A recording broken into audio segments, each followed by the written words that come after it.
Magandang gabi po sa ating lahat. So, Brother Edwin, happy birthday.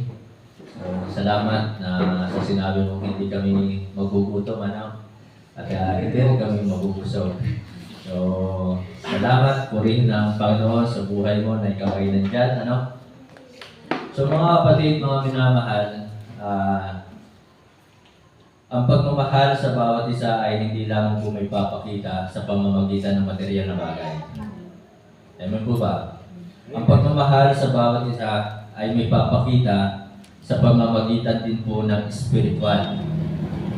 Kaya isang malaking biyaya na ako po ay, yun nga po, meron pong isang pastor na nag-akay sa akin, meron isang pastor na nag-alaga sa akin, at talagang ako ay tinuruan ng salita ng Diyos. So, sa ganung paraan ay talagang masasabi ko na ako ay minahal ng tao yon, walang iba kundi si Pastor Sosa.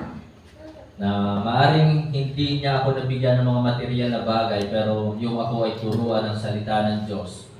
Diba? Ituro sa akin yung mga Christian living at ituro sa akin kung paano mamuhay, ituro sa akin ang kung paano maglingkod. So ito po yung talagang masasabi natin na talagang higit pa sa material na bagay. Kaya ang pagmamahal sa kapwa ay hindi masusukat sa material na bagay lamang. Mga kapatid, mga minamahal, ngayong gabi po, nais ko po bigyang pansin po ninyo yung talata verse 10. Sabi po dito, for we must all appear before the judgment seat of Christ. So ito po yung title ng mensahe po ngayong gabi, Judgment Seat of Christ. Tayo po lahat ay haharap sa luklukan o sa hukuman ng ating Panginoong Jesus. Ito po ang Judgment Seat of Christ, mga kapatid, mga minamahal. Ito po ay para sa ating mananampalataya. So meron po dalawang klaseng judgment. Ang isa po ay Great White Throne Judgment.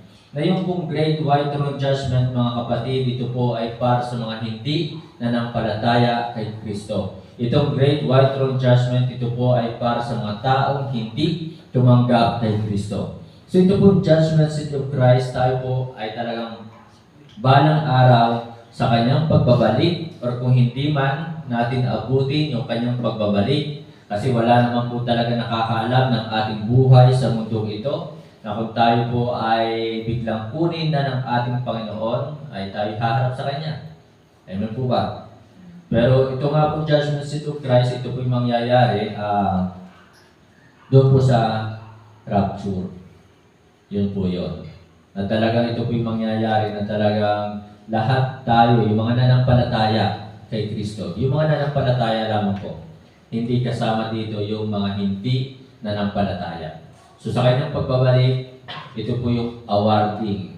Diba? Lahat ng Kristiyano, isa-isang kaharap kay Kristo. At sabi nga po dito sa verse 10, that everyone may receive the things done in his body, upang ang bawat isa ay tumanggap ng ayon sa kanyang mga ginawa sa kanyang katawan, according to that he had done, whether it be good or bad. So ngayong gabi po, mga kapatid, mga minamahal, Judgment Seat of Christ, na ang hamon po sa atin ngayong gabi, sabi po dito sa verse 9 and 10, wherefore we labor.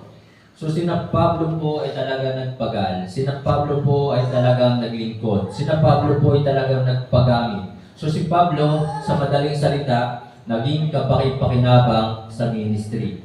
So tayo po ay haharap sa hukuman ni Kristo. Tayo po ay haharap kay Kristo. So ang nais ng Diyos po sa atin, mga kapatid, be profitable in the ministry of Christ.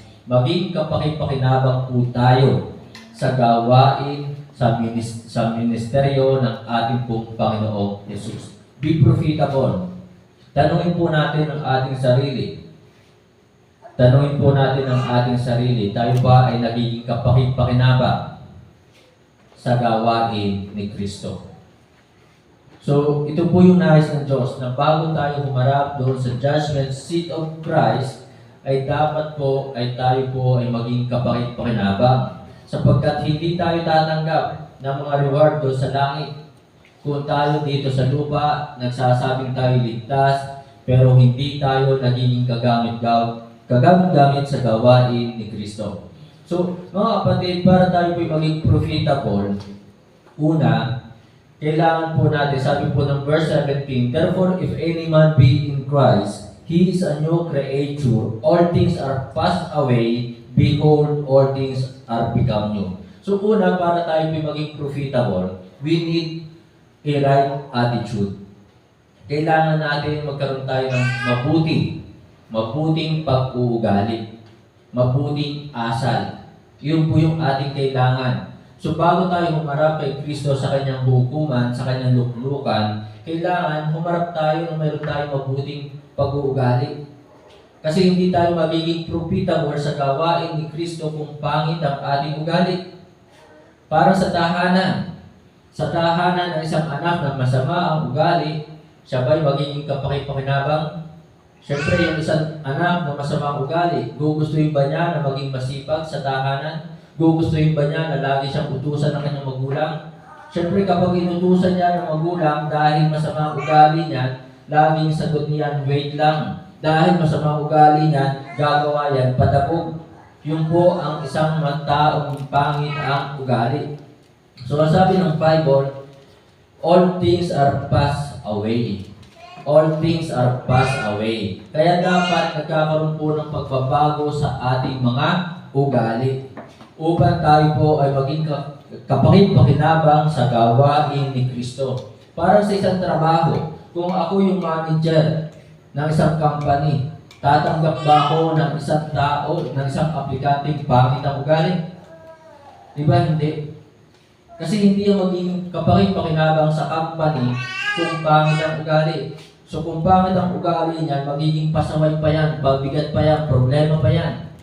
Kaya tayo po, upang tayo po maging kapakit-pakinabang sa ministry ni Kristo, we need right attitude. We need right attitude sapagkat tayo haharap sa kanyang hukuman, sa kanyang luklukan, in the judgment seat of Christ. Sana suriin po natin ang ating pong sarili habang nandito pa tayo sa lupa. We need right attitude. Ito po ang nais ng mga talata ng salita ng Diyos. Magkaroon tayo ng magandang pag-uugali. Kasi talagang ito po ang katotohanan ng tao ay talagang meron pong masamang pag-uugali at meron din namang magandang pag-uugali. Para bagang ang buhay ng tao nakahati sa dalawa. Magpapakita ng magandang ugali saan? Sa taong mabuti lang sa kanya. Ganun ba? Doon sa taong kaibig-ibig lang sa kanya. Ganun ba yon? At kapag hindi naman yan kapakit-pakinabang ang tao yan, pagpapakitaan mo ba ng masamang pag-ugali, ay wala naman ang pakinabang dito. Yan na yan. Ganun ba yon? Di ba? So dapat mga kapatid, mga minamahal, sa lahat ng tao ay ipakita natin ay magandang pag-ugali. Yun po yun. Amen? So ito po ang nais ng Diyos sa atin before na tayo ay humarap sa kanyang hukuman, before na tayo humarap sa judgment seat of Christ. Hindi natin alam kailan babalik si Kristo. So napakaganda na talagang ipamuhay natin yung right attitude, mabuting asal. Sapagkat kung talagang tayo ay pangit ang ating ugali, pag tayo nagtrabaho, madali tayong matatanggal. Wala tayong makakasundo sa ating trabaho. Kaiinisan tayo. So, yes, Brother Roland, di ba? Marami na yan nakakasamang tao, mga taga saan, sabi nga, mixed multitude, di ba? So, may mga nakasama yung, sabihin na natin, mayroong taga Mindanao, mayroong mga talagang Batanggenyo, mayroong talagang mga Ilonggo. So, iba-iba ang nakakasama sa trabaho. Ganun pa man, kahit iba-iba ang ating kasama sa trabaho, pakitaan natin ng magandang asal, magandang ugali. Amen po ba? So yun po ang kailangan, be profitable in the ministry. We need right attitude. Pangalawa, tingnan po natin ang verse 15. Verse 15, tingnan nyo po sa 2 Corinthians chapter 5, verse 15. In that He died for all, that they which live should not henceforth live unto themselves, but unto Him which died for them and rose again. Mga kapatid, si Kristo ay namatay para sa ating lahat. Hindi lang para sa akin, kundi para sa ating lahat. Kaya tayo po hinihingi dito ng mga talata at nais ng Diyos sa atin na tayo dapat mamuhay na para kay Kristo. Kaya nga sabi po ng Colossians chapter 1 verse 16, puntahan po muna natin ang Colossians chapter 1 verse 16. So, salamat Brother Bernard, ikaw ay nakadalo. So, verse 16, tinan niyo po yung pong Bible sa verse 16. Colossians chapter 1 verse 16. For by Him were all things created that are in heaven. So dito po, muli ang aking pong uulitin sa inyo, minsan nyo na ito narinig. Dito ay pinapakilala ni Pablo sa mga taga-Colossians, sa mga mananampalataya sa Colossians, na si Kristo yung Creator. Si Kristo talagang tunay na Diyos. So sabi po dito mga kapatid, for by Him, sa pamamagitan ni Kristo, were all things created, na nalalang nalikha ang lahat ng mga bagay that are in heaven, sa langit, that are in earth, dito po sa lupa, visible and invisible, yung mga nakikita at hindi nakikita, dahil po kay Kristo, kung bakit yan po ay nalalang, nalikha, whether they be thrones or dominions or principalities or powers, all things were created by Him. Kasama po tayo doon sa mga nalikha. So, and for Him. Tayo po ay nilikha para sa Diyos, para kay Kristo. So mga kapatid, mga minamahal, upang tayo po ay maging profitable in the ministry, makinig po, upang tayo po maging profitable at tayo po haharap kay Kristo in the judgment seat of Christ, kailangan po natin sa ating pagharap sa Kanya habang tayo nandito pa sa lupa, upang tayo maging kapakipakinabang, we need right aim. Kailangan po natin ng tamang motibo. Ano yung ating purpose? Bakit tayo nandito? Bakit tayo pumupunta sa bahay-sambahan? Ako po, ay kapag ganitong prayer meeting, ako po yung nagkakaroon ng kagalakan. Bakit? Kagalakan ko na talagang makapartner ang mga kapatiran sa panalangin. Kagalakan ko na talagang ipag-pray po kayo. So yun po yung aking dahilan. So dito po, bakit tayo nandito sa bahay-sambahan? Bakit tayo umattend ng prayer meeting? Bakit tayo sumasamba kapag araw ng linggo? Bakit tayo nagbabasa ng salita ng Diyos? Bakit tayo nakikinig ng salita ng Diyos? Bakit tayo nagpe-pray? Bakit tayo nagbibigay? Ano yung ating motibo? Bakit tayo nag-aakay ng kaluluwa? Bakit tayo naglilingkod kay Kristo? Ano ang ating layunin? Ano yung ating objective? Ano ang ating motibo? Bakit kayo nag-aaral? Bakit kayo nagtatrabaho? Ano ang inyong motibo? Kailangan po tamang motibo. Bakit tayo magpapamilya? Ano, Brother Edwin?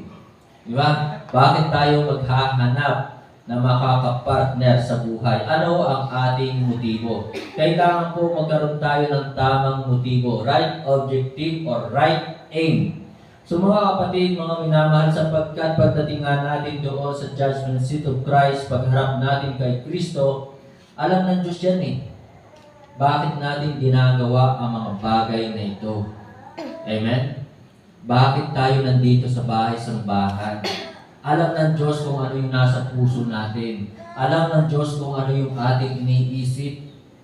So hindi tayo pare-parehas ng motibo. Hindi tayo pare-parehas ng layunin. Pero sana, ang lahat ng ating ginagawa para sa Diyos, para kay Kristo, sana talagang for His glory. For the glory of God. For the glory of the Lord. Amen? To exalt the Lord Jesus Christ upang ating itaas ang ating Panginoong Sus, wala nang iba. Amen? Sana yun yung ating motibo. Kasi mga kapatid, mga minamahal, alam ng Diyos, wala tayong itatago sa Diyos. Kahit pasabihin natin, ay di naman alam ni kapatid yung ating iniisip. Diba? Oo, hindi alam ng ating mga kapatiran yung ating iniisip, pero alam po ng Diyos. Kaya nga sabi dito, nabasa natin na talagang siya yung lumalang ng mga bagay na hindi nakikita at mga bagay na nakikita. So hindi natin nakikita ang isip ng bawat isa, Hindi natin nakikita yung puso ng bawat isa. Pero alam iyan ng Diyos. Kaya mga kapatid, bago tayo humarap kay Kristo in the judgment seat of Christ, upang tayo maging kapakipakinabang sa ministry, we need right thing. Kasi hindi tayo magiging kapakipakinabang sa ministry kung hindi tama ang ating motibo. Kung wala tayong magandang layunin, magandang objective, magandang purpose, bakit tayo naglilingkod? Bakit natin ginagawa ang mga bagay na ito? So, sabi po ng 1 Corinthians chapter 10, verse 31, sabi po doon, whatsoever you do, tingnan po natin, eat or drink, sabi doon, I forgot the verse, pero ang main thought po noon is for His glory. Na naman yung ating ginagawa, kinakain, di ba? Or iniinom, I do all for the glory of the Lord. So sabi po dito, whether therefore ye eat or drink, or whatsoever ye do all for the glory of God. Diba? Sana ito po yung ating motibo. Na talagang gawin po natin para sa kaluwalhatian ng Diyos. Kasi kung hindi ito para sa kaluwalhatian ng Diyos, kapag yan nakita ng Diyos na hindi para sa kanyang kaluwalhatian, para maitaas lamang ang iyong sarili, sunod yan, hindi ka tatanggap ng reward. So hindi ko na po pupuntahan pa yung mga talatang iyon, yung po nandoon sa 1 Corinthians chapter 3. Mababasa niyo po yon, I think verse 14-15. Doon nyo po yung mababasa. Na talagang iyan po, lahat ng ating ginawa ay dadaan sa apoy. Kapag yan ay nasunog, ibig sabihin, not for His glory. Amen? Kaya mga kapatid, mga minamahal, do all for the glory of God. So we need right attitude, we need right aim, and then, sabi po ng James chapter 1, verse 22, sabi po doon, but be doers of the word, and not hearers only, deceiving your own selves.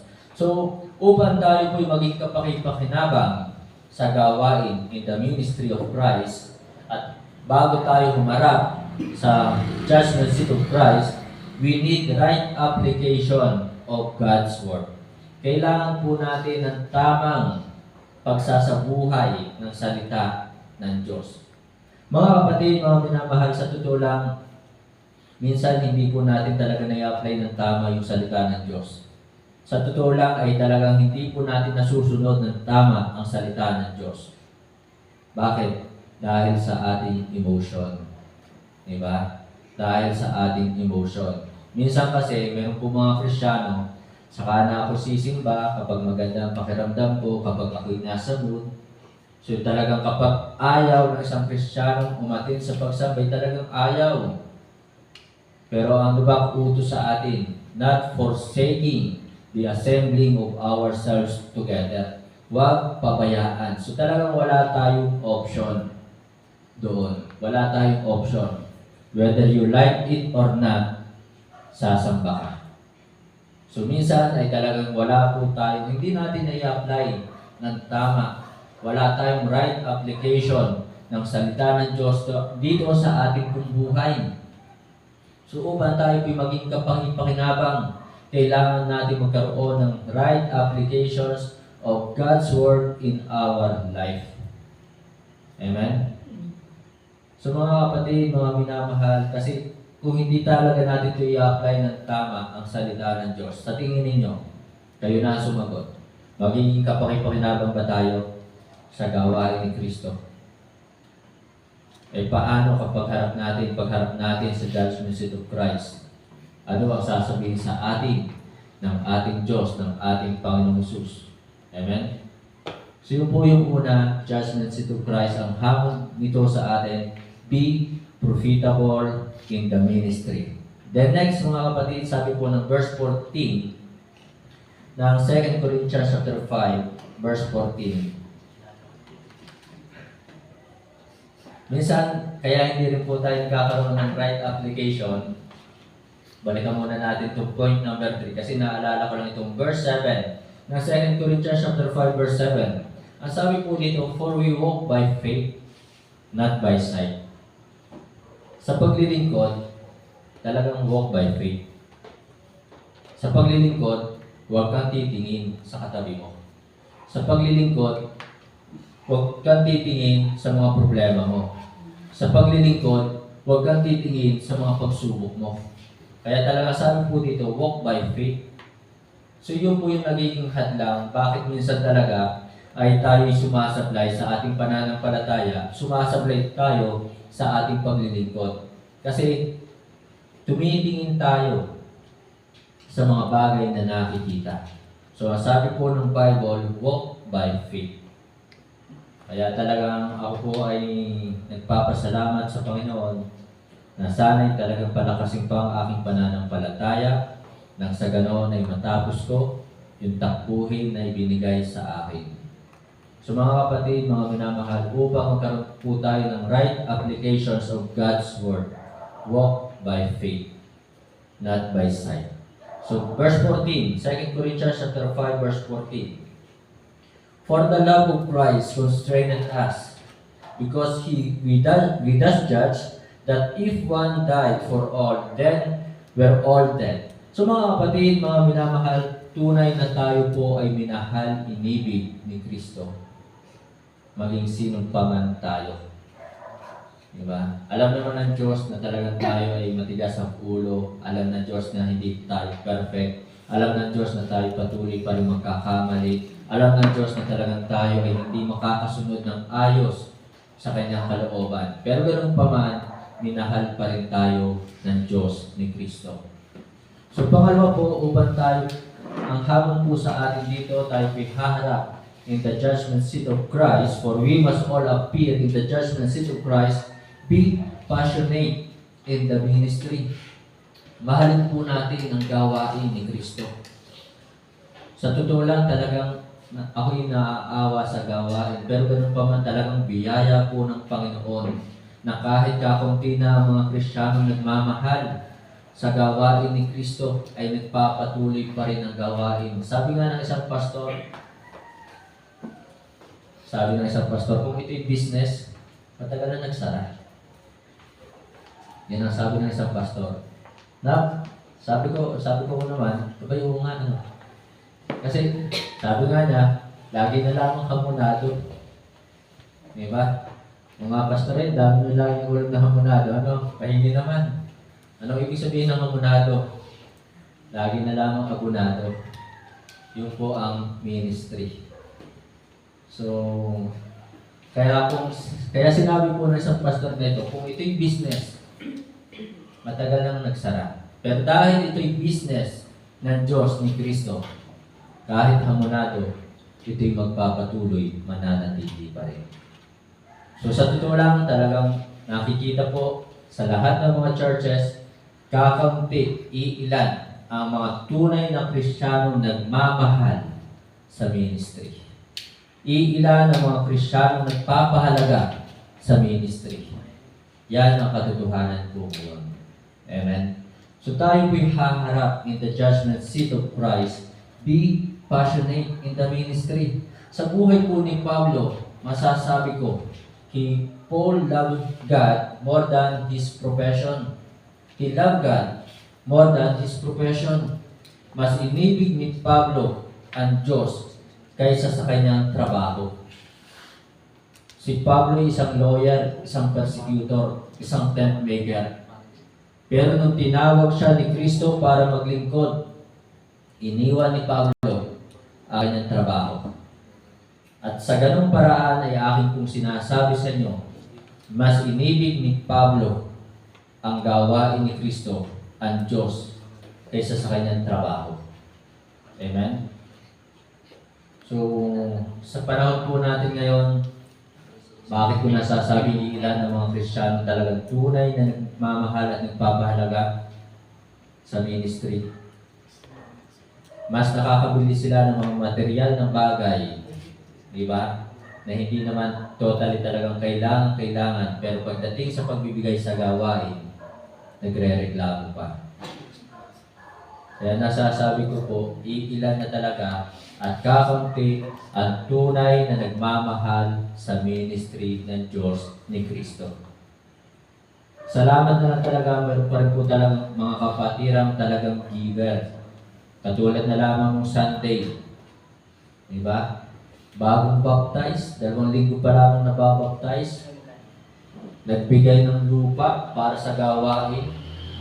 So, mayroong lupa, walang building. Yun ang problema. So, nagpahiram pa siya ng pera sa pastor. Pastor, ito yung pera, pampatayo ng church building. So, nakapagpatayo ng church building, ibinabalik na ang pera doon sa tao nagpahiram. Sabi, ito na po yung pera na pinahiram nyo, hindi tinanggap. Anong sabi nung nagpahiram na yon? Pastor, hindi ko na po yung matatanggap. Nakakaya naman po na para pag ang Panginoon pa ang may utang sa akin. Diba? Napakaganda ng sinabi. Napakaganda ng testimony. So doon ay makikita po natin, they love God more than the properties of this world. Mas minahal nila ni Pablo ang Diyos kaysa sa mga kayamanan sa mundong ito. Amen? So mga kapatid, mga minamahal, tayo po ay haharap in the judgment seat of Christ. For we must all appear. Mahalin natin ang ministry, mahalin natin ang Diyos ng higit sa mga kayamanan sa mundong ito, ng higit sa ating mga trabaho. Ito po ang ipinakita ni Pablo. At meron din po naman hanggang sa ngayon, salamat na talagang isang malaking hamon, meron pang ganong mga mananampalataya. Mayroong mga kapatirang ganon. Alam niyo ba kung magkano pinahiram nun? 1.2 million. Pero hindi na niya kinuha pa. Kasi kung kukunin pa nga naman niya yun, ay parang sinasabi niya, may utang ang Panginoon sa akin. Nadila. So mga kapatid, mga minamahal, be passionate in the ministry. Ibigin natin ang ministry. Ibigin natin si Kristo ng buong puso ang ating Diyos. Higit sa ating trabaho, higit sa mga kayamanang ito. And then makikita po natin dito, buksan po natin ang ating pong Bible. Tingnan niyo po sa Philippians 3:8 muna. Philippians chapter 3 verse 8. Anong sabi po dito ng mga talata ni Pablo sa mga taga Philippians chapter 3 verse 8? Nandiyan na ba kayo? Say amen. So, Philippians chapter 3 verse 8 po, sabi po mga kapatid, kaya sana ito po'y maging hamon sa ating lahat, yet doubtless, and I count all things but loss. So, ibinilang na ni Pablo ang kanyang trabaho at mga ari-arian na kalubihan. For the excellency of the knowledge of Christ Jesus my Lord, for whom I have suffered the loss of all things, and do count them but dung. So ibinilang ni Pablo ang kanyang trabaho ito, ang kanyang mga ari-ariang ito, basura na lang, but dung, dumi. Walang kwenta, walang halaga. So yun po yun. So ibig sabihin talagang ipinapakita po diyan, mas minahal ni Pablo ang Diyos, si Kristo, ang gawain ni Kristo, nang higit sa mga bagay sa mundong ito. Nang higit sa mga kayamanan sa mundong ito. Nang higit sa kanyang trabaho. So yun, ay lahat yun, ay tinuring na lang niyang kalugihan, batdang, at dumi. Diba? So mga kapatid, yun po. Then Acts 20 verse 24. Acts chapter 20. So sabi po dito sa Acts chapter 20, verse 24. But none of these things move me, neither count I my life dear unto myself, so that I might finish my course with joy, and the ministry which I have received of the Lord Jesus, to testify the gospel of the grace of God. So mga kapatid, mga minamahal, mas minahal ni Pablo ang Diyos higit sa kanyang sarili, higit sa kanyang buhay. So sabi po dito, neither count I my life dear unto myself. Hindi ko binilang ang buhay na ito na mas mahalaga sa aking sarili. Yun po ang sinasabi ng talatang ito. Neither count I my life dear unto myself, so that I might finish my course. So mas minahal ni Pablo si Kristo higit sa kanyang buhay. Mas minahal ni Pablo ang ministry ni Kristo higit sa kanyang buhay. Be passionate in the ministry of Christ. For we must all appear in the judgment seat of Christ. Tayo po ay haharap sa hukuman ni Kristo. Kaya sana, pagdating natin doon, in the judgment seat of Christ, talagang makita sa atin na tunay nating minahal ang ministry higit sa mga bagay sa mundo ito. Amen po ba? Amen. Then last, mga kapatid, mga minamahal, balikan po natin ang 2 Corinthians chapter 5, verse 17. Therefore, if any man be in Christ, he is a new creature, all things are passed away, behold, all things are become new. Tayo po'y haharap in the judgment seat of Christ. Be pleasant in the ministry of Christ. Pleasant, maging mabuti tayo sa gawain ni Kristo. Maging mabuti po tayo.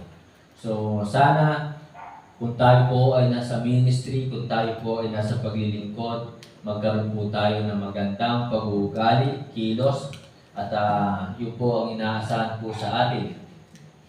Kaya mga kapatid, tayo po ay magiging kalugod-lugod sa Diyos kay Kristo kung, tingnan po natin ang verse 18, kung paano ba tayo magiging kalugod-lugod, paano tayo magiging mabuti sa ating Diyos, paano tayo magiging katanggap-tanggap, ay kailangan po natin maging katanggap-tanggap sa Diyos.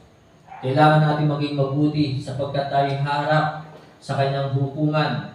So, tayo po'y magiging mabuti sa Diyos. Verse 18, tingnan niyo po, and all things are of God, who hath reconciled us to Himself by Jesus Christ, and hath given to us the ministry of reconciliation. So mga kapatid, mga minamahal, bring all things which are of God. Tayo po ay magiging katanggap-tanggap sa Diyos. Mabuti tayo sa harapan ng Diyos kung ibabalik natin kung ano yung para sa Diyos. Amen? Kung ano yung para sa Diyos. Katulad na lamang sa pagbibigay po ng tithes, yun ay po talagang para sa Diyos, hindi po yun atin. So kaya, bring all things which are of God. Ibigay natin, dalhin natin ang mga bagay na talagang belong to God. Yung kung ano yung talagang para sa Diyos. Maging ang buhay na ito, kasama po doon, sapagkat ito po ay sa Diyos. Kaya dapat ang katawang ito, ang buhay na ito, ay lagi matagpuan sa bahay-sambahan kapag araw ng linggo. Kaya ako'y nagpapasalamat din sa Panginoon. Yan, bumalik po muli ang pamilya ni Sister Lenny. So yan, pinagpapasalamat ko yan. Kapiling natin sila na talagang kahit gabi ngayon, nandito ang kanilang bunsong anak, bunsong kapatid ni Nasaira, di ba? So, nakakasama na natin silang muli. So, yun po talaga, na kung tunay kang anak ng Diyos, maaaring dadanas tayo ng paglayo, pero magbabalik muli. Diba? Ganun pa man, ang paalala ko, huwag na natin danasin pa, huwag na natin piliin pang lumayo. Maaaring may mga kapatiran na talagang lumayo, pero huwag na natin piliin pang lumayo. Amen? At salamat na talaga sila po ay nakabalik. Kasi mahirap kung tayo ilalayo, baka pamaya hindi na tayo makabalik. Yun yung mahirap doon. Ay haharap tayo in the judgment seat of Christ. So mga kapatid, bring all things which are of God. Verse 18 pa rin. So sabi po dito sa verse 18, tinan nyo po. And all things are of God, who hath reconciled us to Himself by Jesus Christ, and hath given to us the ministry of reconciliations. Ministry of reconciliations, mga kapatid, ito po yung pag-aakay ng kaluluwa. So tayo po ay magiging mabuti in the sight of the Lord kung tayo po ay nag-aakay ng kaluluwa. Bring souls for Christ. Magdala po tayo. Mag-akay po tayo ng kaluluwa. Mag-invite po tayo. Amen? Mag-invite tayo. na talagang ang ating mga kaklase, kaibigan, ang ating mga mahal sa buhay, pag-pray po natin na talagang sila'y maligtas. Ipag-pray natin na sila'y makasama dito sa pagsamba. Bring souls for Christ. Kung hindi man tayo makapag-share, yung ma-invite natin sila, dito sila ma-share ng salita ng Diyos, ng kaligtasan. Sabi nga ng talata sa Luke chapter 16 ba? O 15 sa verse 10 na talagang there is joy. Diba? Meron pong kagalakan sa mga anghel. Doon sa isang tao o sa isang kaluluwang nagsisi sa kasalanan and then naligtas. Kaya mga kapatid, kahit isa lang, tuwang-tuwa ang mga anghel. So yun po, tayo po'y haharap in the judgment seat of Christ. Ang tanong, meron na ba tayong naakay? Sana huwag tayong makontento sa isa lang. Sana talagang lagi natin naisin na madagdagan pa, marami pang maligtas. Kasi ang nais ng Diyos, sabi nga ng mga talata, tingnan po natin sa John 15 verse 5 nga, kung hindi ako nagkakamali. Sa John 15 verse 5, I am the vine, ye are the branches, he that abideth in me, and I in him, the same bringeth forth much fruit. Yan po ang sinabi ng ating Panginoon Jesus, na tayo ay dapat magbunga ng marami. So yung bunga na tinutukoy po diyan ay yung mga kaluluwang maaakay sa Kanya. So yun po ang sinabi, John 15 verse 5, the same bringeth much forth fruit, for without me ye can do nothing. Tama po ba? Tama? So yun, diba? Kaya nga sinabi pa rin sa 2 Peter chapter 3 verse 9 na talaga sinabi doon, hindi nais ng Diyos na sino man ay mapahamak. Kaya nais ng Diyos talaga maraming maligtas. So nais ng Diyos magkaroon po tayo ng maraming bunga. Last mga kapatid, mga minamahal, balikan po natin ang verse 17 ng 2 Corinthians chapter 5 verse 17. Therefore, if any man be in Christ, he is a new creature. All things are passed away. Behold, all things are become new. So, tayo po ay haharap na sa hukuman ni Kristo. Laging sinasabi ng mga talatang malapit na, malapit na. Di ba? At tayo po ay magiging mabuti, katanggap-tanggap sa ating Diyos kung tayo po ay magkakaroon talaga ng bagong buhay. So, upang tayo maging katanggap-tanggap, mabuti sa harapan ng Diyos, broadcast your new life. Ipamalita mo yung bagong buhay mo. Ipakita mo na meron ka ngayong bagong buhay. Broadcast. Huwag kang mahiya. Huwag kang mahiya na ikaw ay may Bible. Pero ang Bible ang ginagawa, iniiwan. Diba? Hindi dinadala. Huwag kang mahiya na ikaw ngayon ay nasa ministry. Huwag kang mahiya na ikaw ngayon ay nagpray-pray bago kumain. Huwag kang mahiya na ikaw din talaga nag-aaral na ng salita ng Diyos. Sabi nga sa preaching, di ba? Bible education is the highest education. Kaya matuwa ka kung ikaw ay nakakapag-aral ng salita ng Diyos. Matuwa ka kung ikaw ay nasa BI. Kahit BI lamang yan, Bible Institute lamang yan. Matuwa ka na ikaw ay nandyan. Bible education is the highest education. Kaya mga kapatid, yung Sunday school, di ba? Every Sunday. So that is a part of Bible education. Pahalagahan po natin ang Sunday school. Yung po'y bahagi pa rin ng gawain ni Kristo. Kaya mga kapatid, haharap na tayo. Don't come late. Kaya maraming Kristiyano ngayon, nagpapalate. Maging sa prayer meeting, di ba? So, wag po tayo magpapalate. So, maintindihan lang po natin kung galing po sa school. Di ba? So, yun po yun. Baka sabihin nyo naman na, ay, bakit siyon? O. Tandaan, isa-isa po tayong haharap kay Kristo. Kaya, huwag natin titingnan. Kaya nga, walk by faith, not by sight. Amen? So, mga kapatid, broadcast your new life.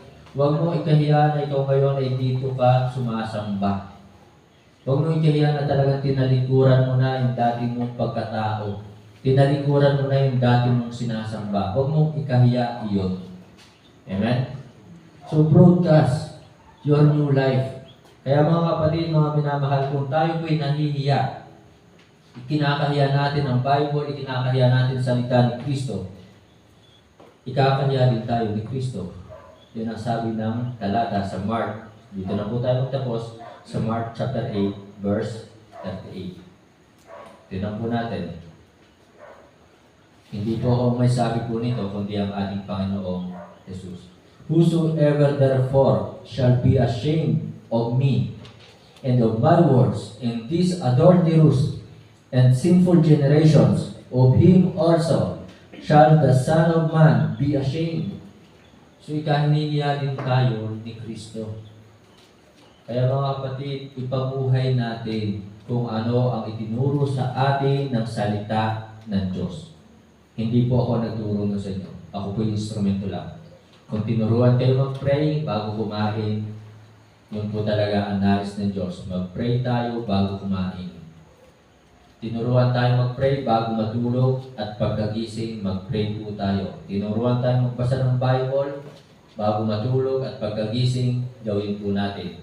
Yun po ang turo ng salita ng Diyos. Yun ang nais ng Diyos. Instrumento lamang ako. Amen? Kaya mga kapatid, mga minamahal, huwag po nating ikahiya. Kaya sana bilang tayo po mga Kristiyano, sa amin talagang pag tayo pupunta sa bahay-sambahan, ang ating dala, Bible. Amen? To God be the glory, tayo po'y tumano. Tayo po'y haharap isa-isa in the judgment seat of Christ. Be profitable, be passionate, and then be pleasant. Tayo po ay yumuko, pungkit, tayo po ay manalangin. Ama namin Diyos sa langit, Diyos naming banal at makapangyarihan sa lahat. Salamat po sa mensahe na aming napakinggan. Tunay na kami po ay isang-isang haharap sa inyong pong hukuman, sa inyong pong luglukan. Titingnan mo po ang aming pong mga ginawa. Yung aming mga ginawa sa mundong ito, sa buhay na ito na inyong pong kaloob, sa katawang ito. Naway sikapin po namin na lagi kaming mamuhay ayon sa iyong kalooban. Sikapin po namin ipamuhay ang inyong pong banal na salita. Isipin po namin mga kapatid, mga minamahal, habang tayo'y nakayukot na kapilit. Ano kaya ang sasabihin sa atin ng ating Panginoon Jesus sa ating pagharap sa Kanya? Sabihin kaya niya sa atin, well done, thou good and faithful servant. Ano kaya makikita ng ating Panginoon Jesus sa ating buhay? Sana makita sa atin na talagang higit natin minahal ang Diyos sa anumang mga bagay sa mundong ito. Higit natin minahal ang gawain ni Kristo na higit sa mga kailangan sa mundo. Salamat po aming Diyos sa buhay ng bawat isa. Sa gabing ito, aking pong patuloy na dinadalangin po sa inyo. Kapayapaan sa Jerusalem.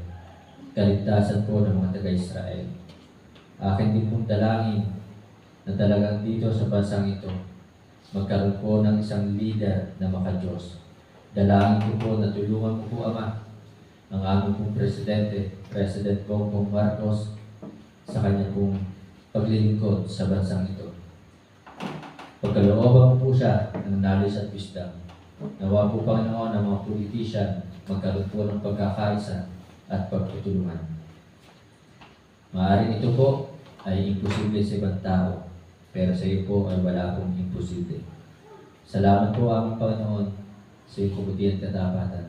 Ito po yung aking dalangin na may pasasalamat sa pangalan po ng aming Panginoon Jesus. Amen.